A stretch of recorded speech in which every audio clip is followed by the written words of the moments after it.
Throughout history, human beings have been faced with questions like, why are we here?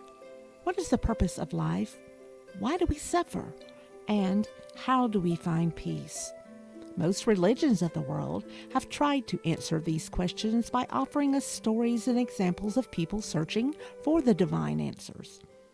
Many of these stories and accounts are similar to one another across the board in these religions. Most of the lessons learned in these stories show how the individuals dealt with one another while trying to stay in accordance with the laws that were set forth by each of these independent religions. Unfortunately, most of these problems, conflicts, and issues were not resolved in a peaceful way. So it leaves us asking ourselves, why isn't the solutions and laws offered to us working? Why are we still facing the same problems and issues over and over again decades later? Why can't we find peace? Well, here is the reason why. These laws, doctrines, and dogmas only offer us solutions with dealing with the outside world. We, as spiritual entities, must come to the understanding that our problems are not external from us, that they are actually internal issues.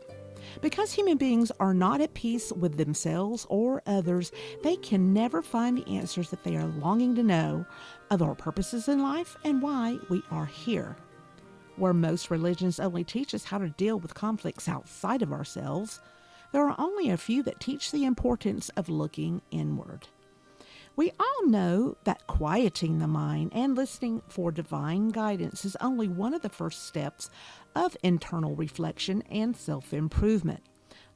But what about our waking, active mind that is out in the world dealing with reality?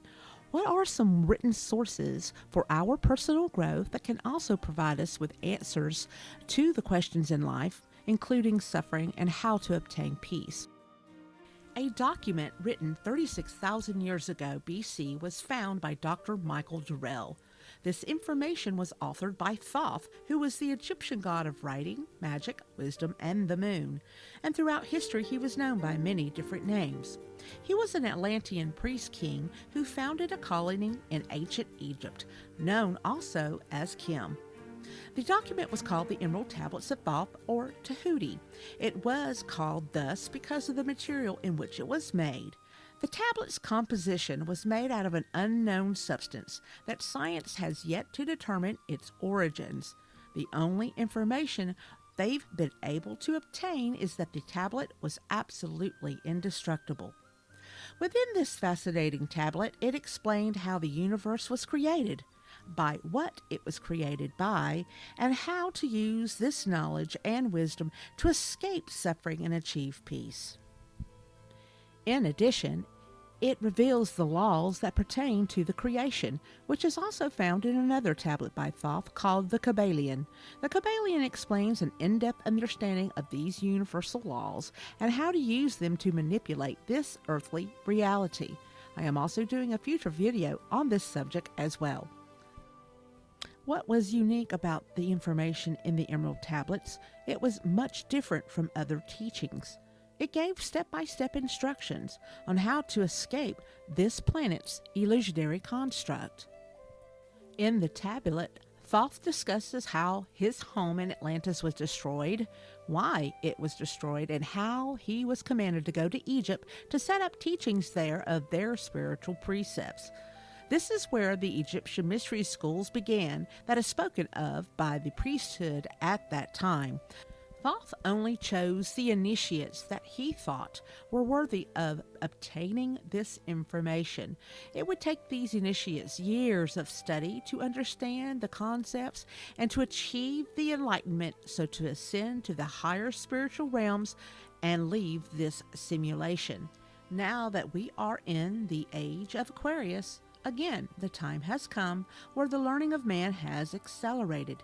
The awakening on planet Earth is happening all over right now.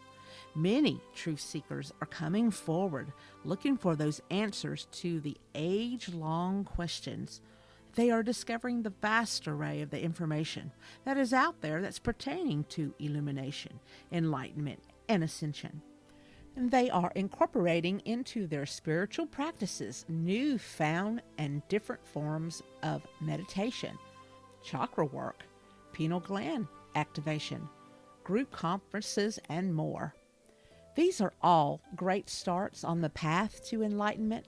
However, the Emerald Tablet clearly states that the true great work is done alone and with much effort. But don't lose heart, it is obtainable. All of the ascended masters can attest to that. Humanity has a destiny. We are a part of a great future that cannot be achieved without us. This topic will be discussed in another video on why human beings are so unique. In part 2, we will discuss how this information is used to escape this simulation. We will also discuss the declassification of the CIA document where they know about this escape, and why humans are the divine God itself that can make the escape happen.